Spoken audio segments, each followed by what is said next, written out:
Okay, today we are going to do read aloud a little bit differently. I'm going to be reading it for you as you follow along with the screencast that I took so you can still see the text as we are reading. So today we're going to start with chapter 16 of Holes. As we read yesterday, Stanley gave the little gold tube to X-Ray, and X-Ray got the day off. We finally got to meet the warden. She's a little bit intimidating. She doesn't really scream or yell, but she just kind of uses that calm, cool, collected, which maybe even is a little bit more intimidating than if she were to actually scream or yell. We also discovered, and Stanley discovered, that it wasn't just the fact that they were digging to build character, like we noted right here. It was the fact that they are definitely looking for something. If I were Stanley, I'd be pretty curious to know what it was exactly that they were looking for. So, we're going to go ahead and get started here. Chapter 16. As Stanley entered the rec room, he could hear X-Ray's voice from all the way across the room. "See what I'm saying?" X-Ray said. "Am I right or am I right?" The other bodies in the room were little more than bags of flesh and bones, dumped across broken chairs and couches. X-Ray was full of life, laughing and waving his arms around as he talked. "Yo, caveman, my man!" he called out. Stanley made his way across the room. "Hey, slide on over, Squid," said X-Ray. "Make room for the caveman." Stanley crashed on the couch. I'm going to go back here a little bit. X-Ray is all full of life because he didn't have to dig the rest of the day, whereas the other guys had to. So X-Ray may have gotten the day off, but I'm going to go ahead and make an inference here that a lot of the guys maybe aren't necessarily happy with X-Ray that he got the day off and they had to do a whole bunch of extra digging. Stanley crashed on the couch. I'm starting right here. He had looked for a hidden camera in the shower. He hadn't seen anything, and he hoped the warden hadn't either.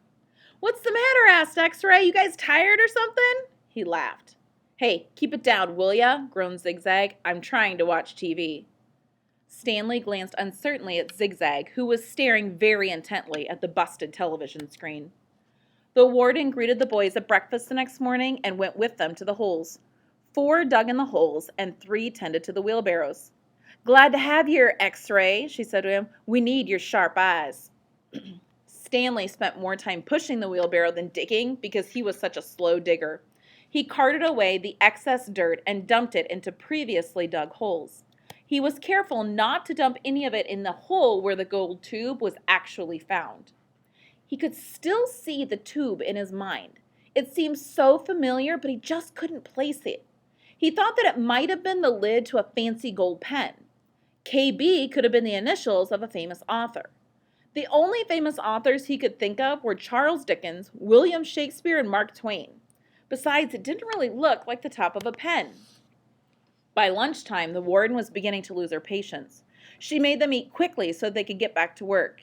"If you can't get them to work any faster," she told Mr. Sir, "then you're going to have to climb down there and dig with them." After that, everyone worked faster, especially when Mr. Sir was watching them. Stanley practically ran when he pushed his wheelbarrow.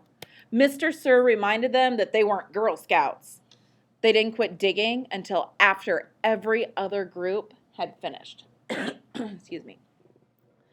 Later, as Stanley sat sprawled across an understuffed chair, he tried to think of a way to tell the warden where the tube was really found without getting himself or X-Ray into trouble. It didn't seem possible. He even thought about sneaking out at night and digging in that hole by himself. But the last thing he wanted to do after digging all day was to dig at night, too.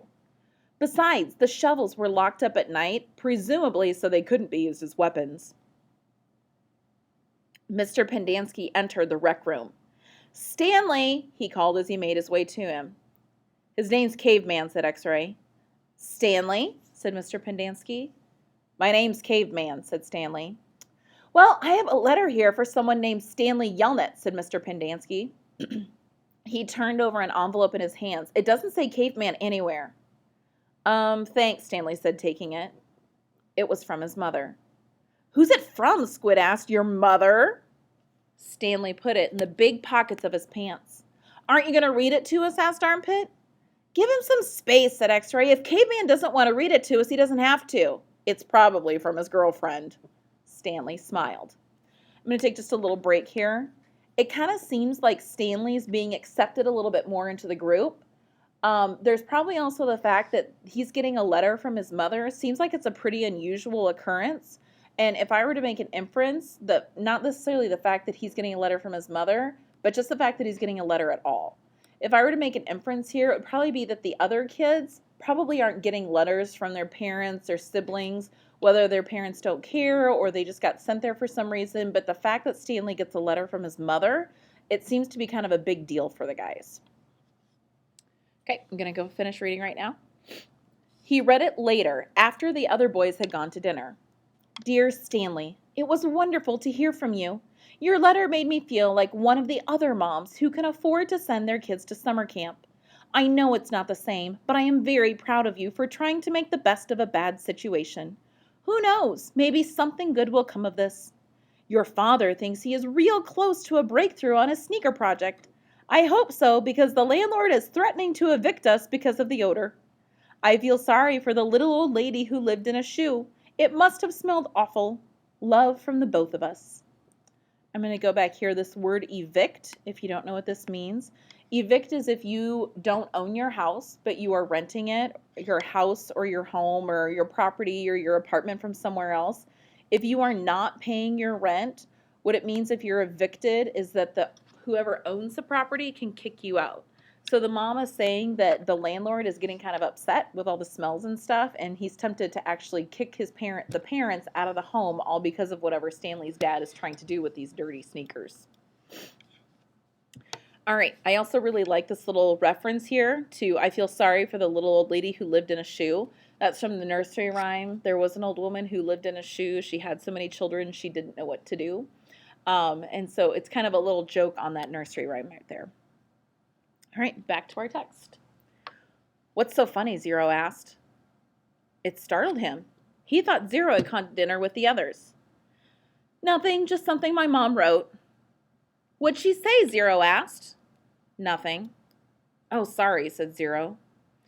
Well, see, my dad is trying to invent a way to recycle old sneakers.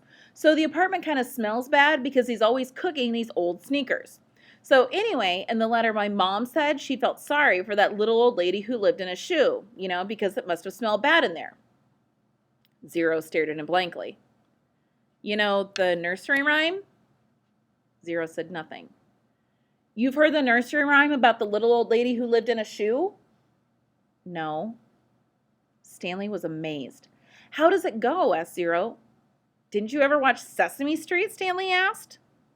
Zero stared blankly. Stanley headed on to dinner. He would have felt pretty silly reciting nursery rhymes at Camp Green Lake. I'm going to go ahead and make another inference here.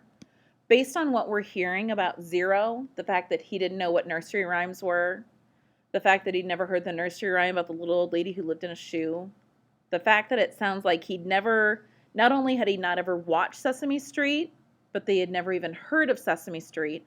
I'm not going to take this to mean that Zero is stupid like everybody else seems to think about him. It seems to be more the fact that Zero had a pretty tough childhood where things like this weren't available to him. So it kind of sounds to me like Zero actually had a really rough time growing up. Stanley, on the other hand, doesn't want to take the time to explain it because he kind of feels like nursery rhymes would just be really out of place at a tough place with all these really tough kids at Camp Green Lake. Okay, that's where we're going to stop for right now.